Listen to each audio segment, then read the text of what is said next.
My cousin lied that I assaulted her. After 9 years of silence, she admitted it was because I missed her birthday. Now, my family wants me back. 9 years ago, my entire family blocked me after my cousin accused me of snatching her as a child. I was 22 years old and playing video games with pals when my mother committed the family's cardinal sin. She contacted me again after I didn't return her initial call. Calling twice in my family indicated that this was extremely urgent. When I answered the phone, I heard turmoil and screaming before she went into another room. She sobbed and asked if I had anything to say about Emily. I said no. Emily was my younger cousin and I hadn't seen her in years. That's when Mom shouted, as Emily did when she was 9 and I was 16. I entered my room when she was playing and repeatedly assaulted her. She provided extensive details of everything. I could not breathe. I kept claiming it wasn't true, but my mother started shouting, "Did you do this?" repeatedly. I screamed no back every time, but she didn't listen. The call ended with both parents on speaker indicating they did not want to see me again. My sisters texted me, calling me horrible, and then blocked me. I attempted to call everyone, but they all blocked me immediately. My father sent me a final SMS instructing me to stop contacting them. The following year ruined me. Every day, I waited for the police to arrest me. I stopped eating and failed my job interviews. I began drinking heavily and taking Oxy. I became violent, but I lived alone, so I simply ruined my place. When neighbors contacted the cops to report me breaking glasses, I assured them I had dropped it. I spent evenings contemplating how to hurt Emily while making it look like an accident. Sometimes I dreamed about doing what she accused me of. Worse, I was consumed by the darkest thoughts imaginable. In late 2015, I was finally able to get a job that provided structure. I gradually got sober and bought a house last year. I've been taking antidepressants, which dull my negative thoughts. I tried dating twice, but explaining why I don't have a family drives women away. My therapist is the only woman I really speak with. Last week my mother texted unexpectedly. First contact in 9 years. She claimed they missed me and told me about my sisters having children. Then yesterday, another text delivered the bombshell. Emily was downplaying what occurred to her at a family event last month when the subject was raised. My mother became skeptical and grilled her about it, and she eventually claimed that nothing happened and that she had probably dreamed it. The family exploded. My mother and father walked out back and simply started crying. My parents informed me they are disgusted and angry with her. They told everyone the truth and now want me back in their lives. I have not reacted to them, however.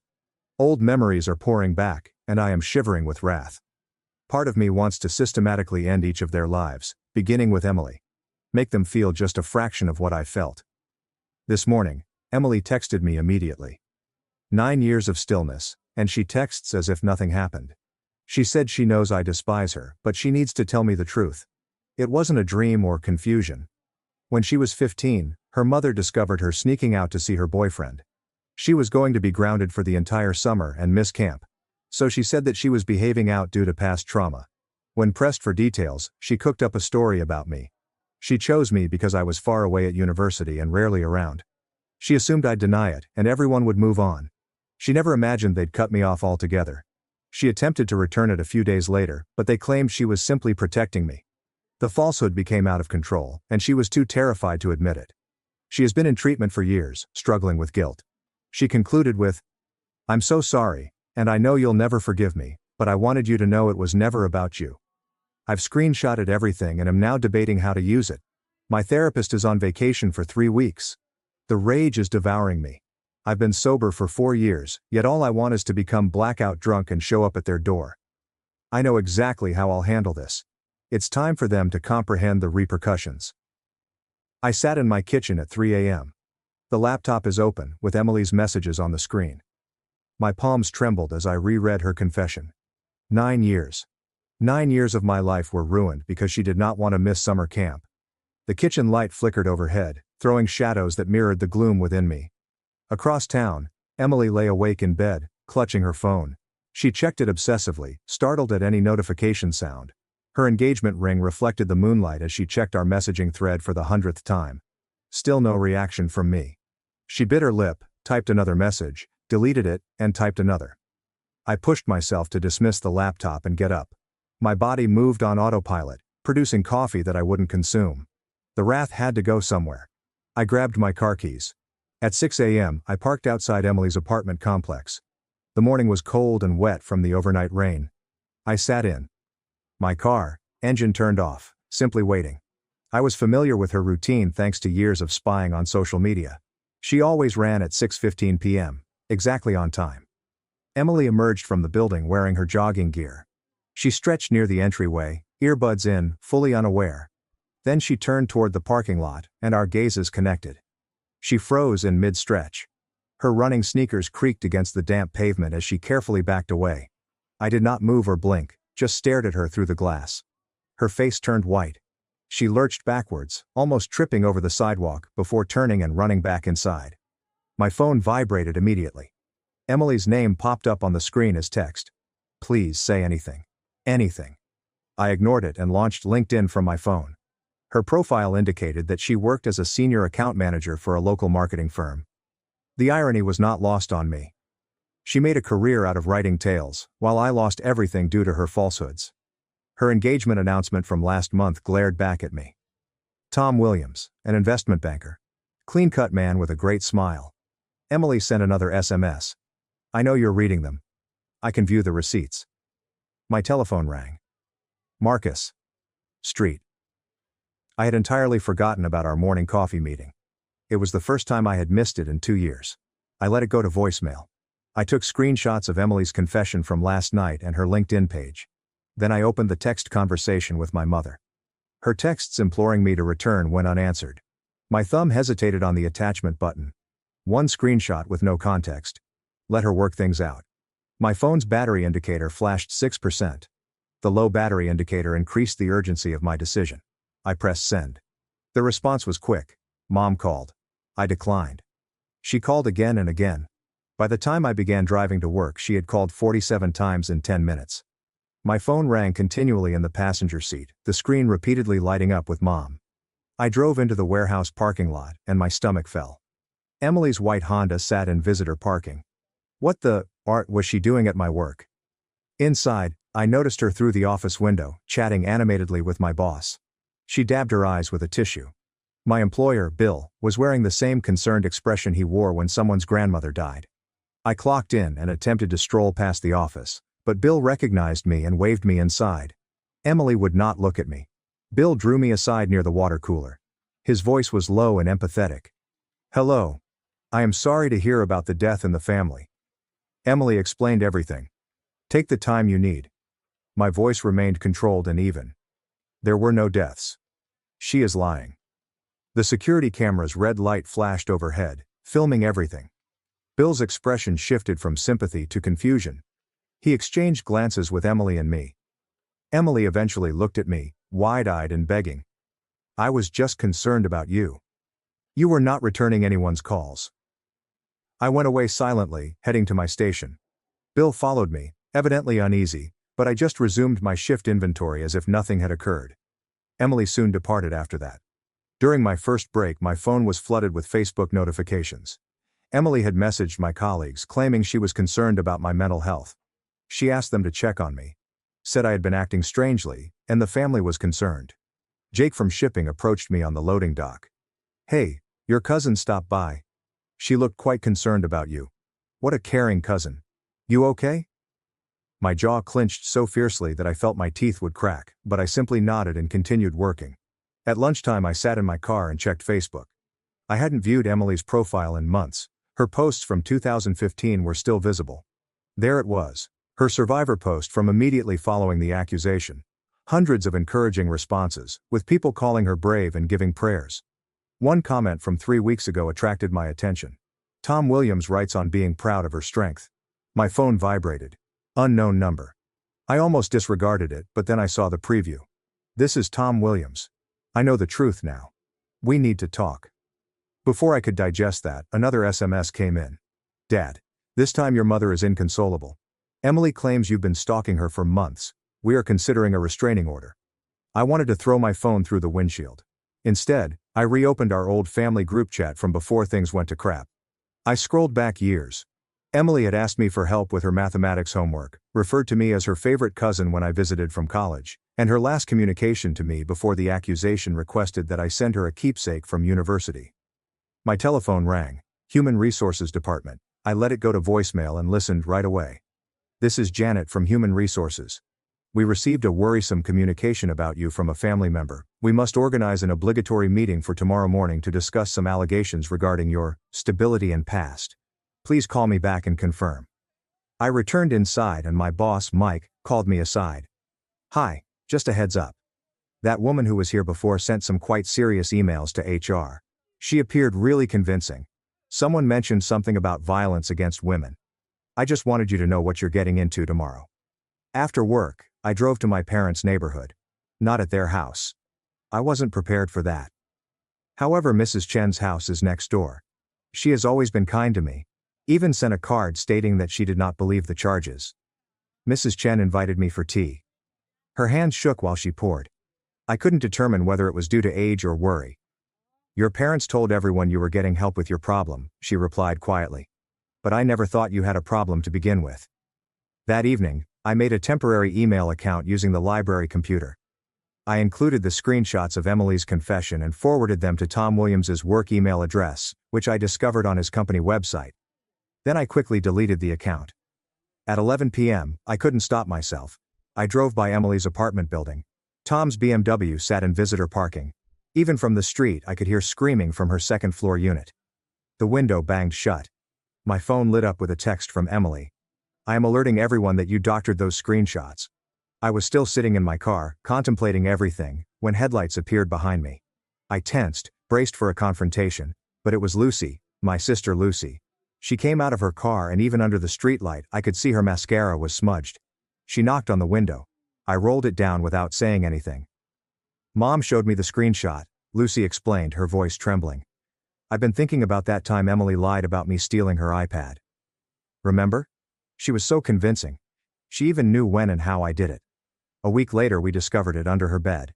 She looked at my passenger seat and noticed my packed workout bag beside the door. Were you planning on going somewhere? I shook my head just to be prepared. Lucy got into the passenger seat without asking. She did this all the time as a teen, false illness claims before exams, and pretended ailments before family gatherings she didn't want to attend. Remember when she said she got appendicitis just before Grandpa's 80th birthday? The hospital discovered nothing wrong. My phone vibrated. It's Tom Williams again. She admitted this to me. I am done. She is unaware that I am talking to you. I showed Lucy the text. She grabbed my phone and typed a response before I could stop her. Can you videotape her if she confesses again? Tom responded immediately. I am already thinking the same thing. She's been texting me all night. She mentioned having proof that you stalked her. Lucy returned my phone. This will grow uglier before it gets better. The next morning, Emily posted a black square with white lettering on Instagram about toxic family members attempting to rewrite history. The hashtags made me nauseous. Number sign survivor. Numbers represent my truth. A journey of healing through the number signs. Within an hour, 3 cousins texted me to see if the post was about me. Someone noted that Emily had been acting strangely lately at family gatherings. I was walking into work when I received another text from Tom. I'll meet you at the diner on 5th Street at noon. I have something you should hear. I arrived at the diner early and chose a booth in the back corner. My hands were curled around a coffee cup I hadn't intended to drink. Catherine, the waiter, recognized me from previous trips and offered me a sympathetic nod. She'd seen me here several mornings after a difficult night. Tom Williams strolled in at exactly noon. He looked fatigued, his typically flawless banker looks unkempt, and the heavy circles under his eyes indicated that he hadn't slept. He sat into the booth across from me and took out his phone. He gave me a voice recording software with dozens of files from the previous 2 nights. He told me that after getting my email, he confronted Emily. She had broken down, revealed everything, and then attempted to spin fresh versions of the story. He had taped everything. He played one recording of Emily practicing several explanations. In one version, she said I had lately harassed her. In another, she claimed I had threatened her family. Each iteration became more complicated and harmful. The manipulation was methodical and intentional. Tom handed me a folder containing printed emails between Emily and her best friend Chloe. They planned contingency measures in case the truth got out. Emily had prepared comprehensive plans to retain her victim status, including allegations of recent stalking and threats. Before I could react, the dining door chimed. Emily entered the room, inspecting it frantically. Catherine stepped in her path and declared unequivocally that she would not serve liars. Emily's face reddened as the other customers turned to stare. She recognized us and attempted to approach, but Catherine forcibly stopped her. Emily swiftly fled, but not before giving me a look of utter loathing. My phone vibrated with a text from my sister, Bella. Lucy had brought her to my place in the morning. She wanted to talk. I met them at home after leaving the diner. Bella started crying before she even got inside. She took out a journal from 2015 and handed it to me, her hands shaking. She documented Emily's behavior patterns throughout their adolescent years, lying about teachers, staging panic attacks, and manipulating family members for attention. Entry after entry demonstrated an obvious pattern of fraud. Bella claimed she felt Emily was lying about me but was too terrified to speak up. The family's reaction had been harsh and swift. She'd convinced herself she was incorrect. That afternoon I received a Facebook message from Rachel, Emily's college roommate. She had seen Emily's Instagram post and understood the manipulative tactics. She had her own proof, images of Emily gloating about harming someone who had wronged her. The mails were from our sophomore year in college. Emily had made extensive preparations to wreck someone's life if they ever disregarded her. A single message made my blood run cold. My cousin learned to not ignore me. Despite my wrath, I responded to Rachel thoughtfully and professionally. She volunteered to send all she owned. Within an hour, I had chat logs that revealed Emily's history of false charges, including one against a professor who had given her a low grade. Meanwhile, I had to address the HR complaint. I sent a calm answer, copying a lawyer acquaintance who had promised to help. I addressed the matter truthfully, included evidence of Emily's confession, and remained completely professional. My coworkers observed my calm demeanor and began asking questions. Word immediately traveled around the warehouse about what was going on. Emily's desperation was increasing. Tom informed me that she had been placed on administrative leave by her marketing agency after he disclosed information about her history of false charges. Their wedding, which was scheduled for 3 weeks away, was clearly canceled. She was losing control. That evening, I was in the grocery store when I sensed someone observing me. I turned to face my mother at the end of the aisle.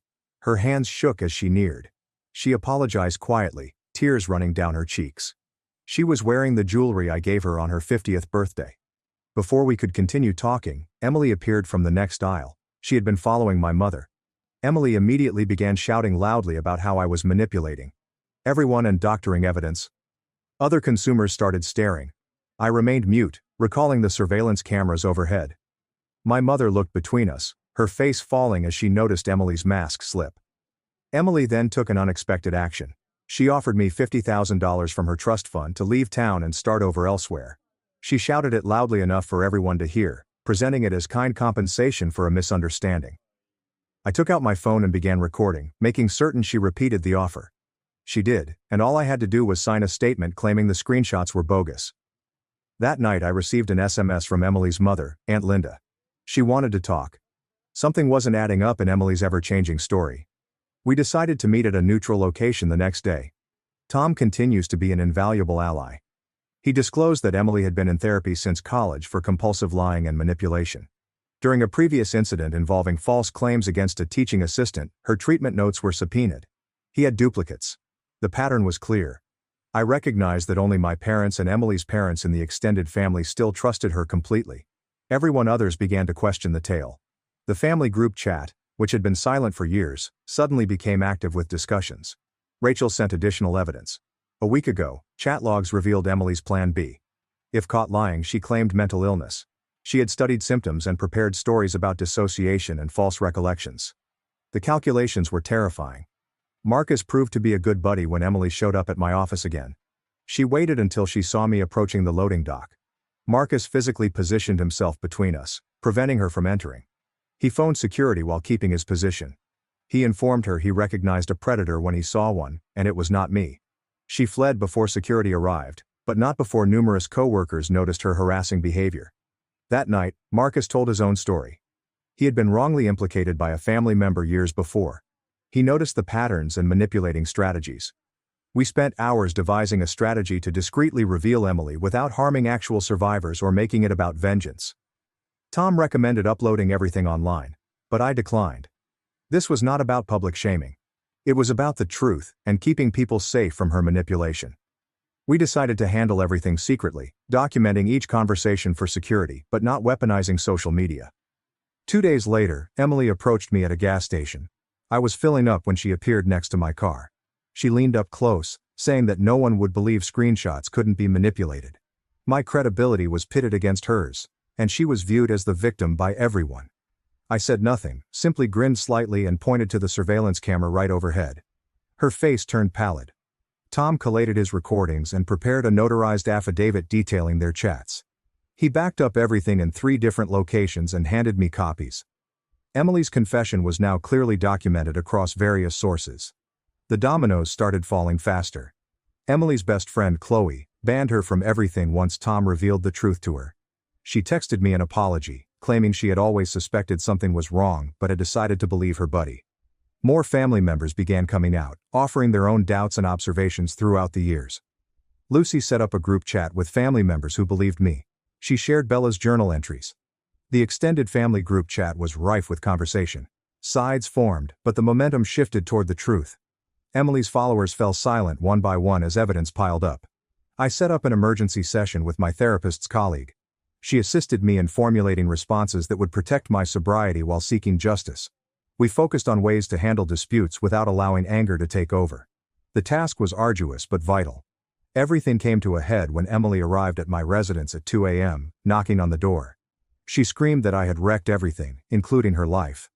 I dialed Marcus and Tom immediately. They arrived within minutes to observe and document her conduct. Emily's unstable behavior worsened. She kicked my door, flung a rock at the window, and yelled threats. My elderly neighbor came out and told her that Emily had acted like this before. Several other neighbors watched from their windows. Marcus videotaped everything as Tom contacted the cops.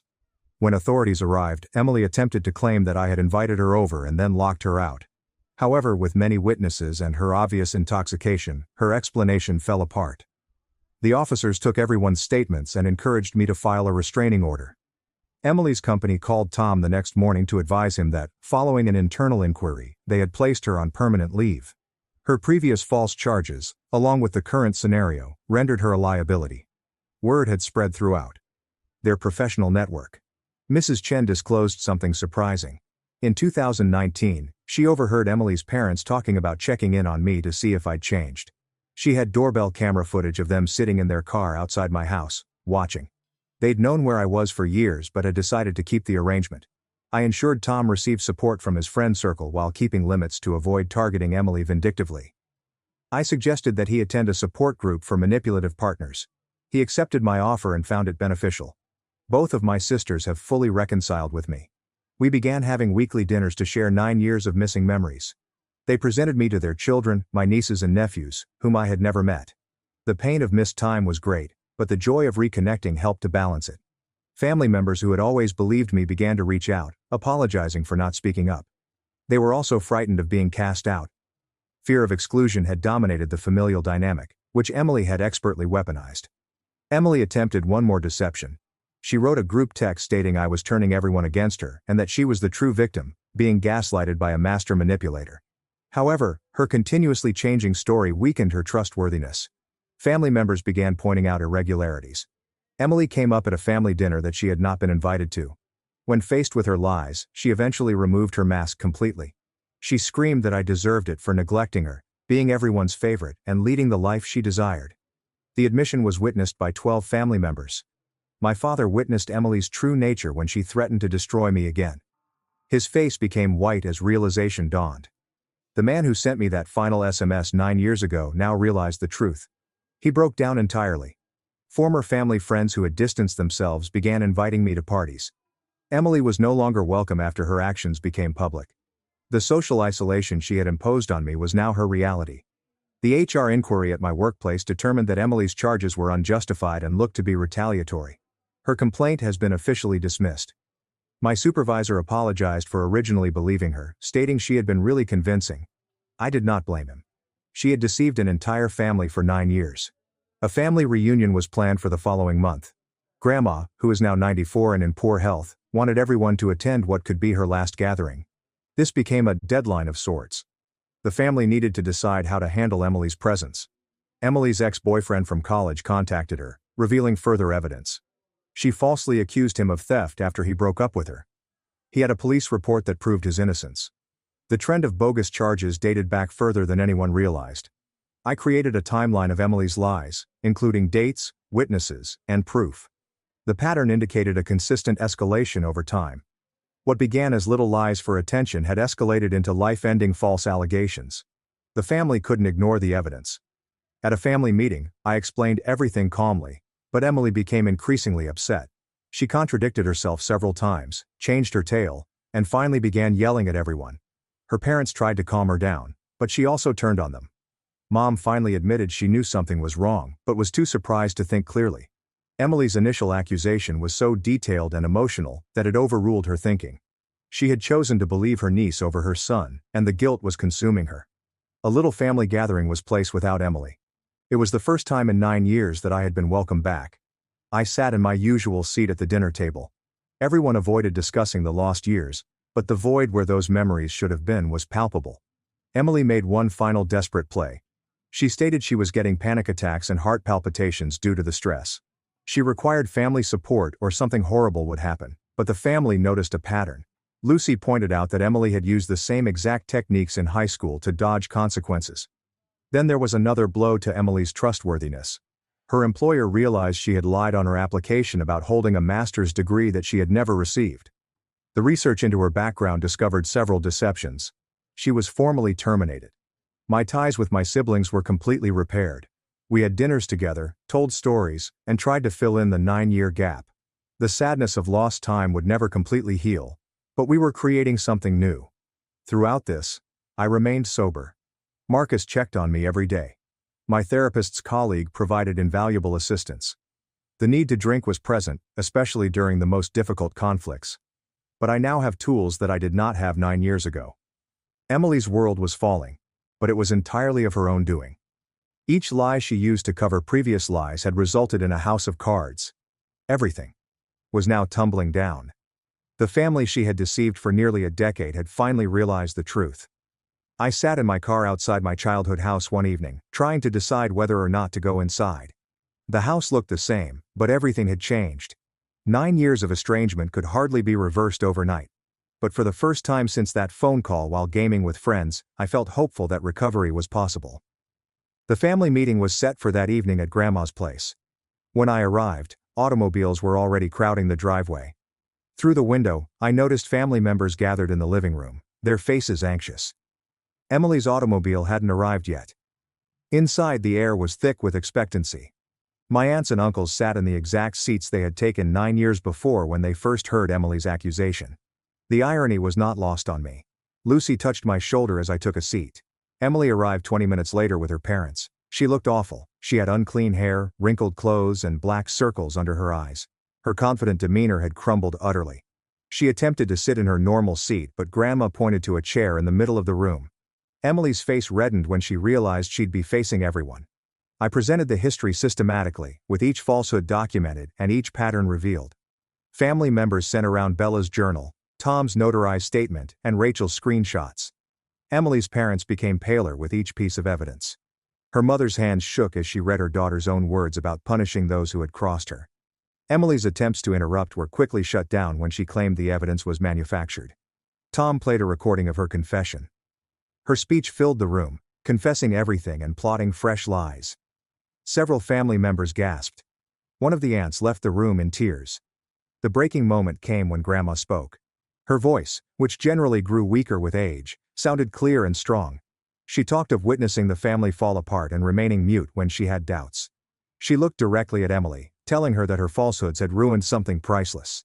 Emily snapped. She leaped up, yelling that I was everyone's favorite, that no one acknowledged her, and that I deserved what I got for ignoring her at family gatherings. The mask didn't simply slip. It shattered entirely. She admits to planning the lie because I had missed her birthday celebration while attending university. 9 years of anguish over a missed birthday. Aunt Linda abruptly stood up, her face blanched. She left the room and returned a few minutes later, carrying an antique diary with a flowered cover. Her hands trembled as she flipped through the pages. She had discovered it while packing Emily's old room for refurbishment. The writings were devastating, with detailed plans to make me suffer for missing her birthday and not paying enough attention. One entry from 2 weeks before the accusation detailed exactly what she said I did. Emily lunged at the diary, but her father grabbed her arm. He seized the diary and read it aloud, his voice breaking. The premeditation was evident. Emily had written about choosing me precisely since I was so far away at university, and about sexual assault because it guaranteed I'd be entirely cut off. She'd even practiced telling her folks. The room erupted. Family members who had been suppressing their fury eventually let loose. They confronted Emily about her previous lies throughout the years. Fake diseases, fraudulent charges against teachers, and persuasion techniques. The pattern dated back to childhood. Emily's parents sat still, watching their daughter's life of deception unfold. Grandma made the decision that reshaped our family. She stood with her cane for support and declared Emily unwanted at any family reunion until she received severe mental care and made genuine apologies to everyone she had offended. The family matriarch has spoken. Nobody challenged her. Emily's reaction was quick and spiteful. She took out her phone and showed me a photo of her holding a can of spray paint over my car. She threatened that if I did not publicly forgive her and reveal that the screenshots were bogus, she would make sure everyone knew I was dangerous. I went out without reacting. Several family members followed. My car had already been vandalized when we arrived in the driveway. Predator spray was applied to the hood, along with red letters. But Emily had made a critical error. Grandma's neighbor had a security camera that monitored the driveway. We viewed the footage on his phone. Emily sprayed my car just minutes before I entered the house. The neighbor, a retired police officer, offered to make a report. But something else was happening. Emily's parents were walking her to the car. Her mother was on the phone with someone, anxiously discussing emergency psychiatric admission. Her father gripped Emily's arm tightly as she alternated between sobbing and yelling threats. The family fractured again after they returned inside. Some members were concerned that we were pushing Emily to the breaking point. My mother wavered, wringing her hands and proposing that we should just move forward for peace. She continued saying that Emily was still family, and that maybe we could figure things out together. The disagreement divided the room. Half wanted Emily to obtain therapy while keeping her relationships.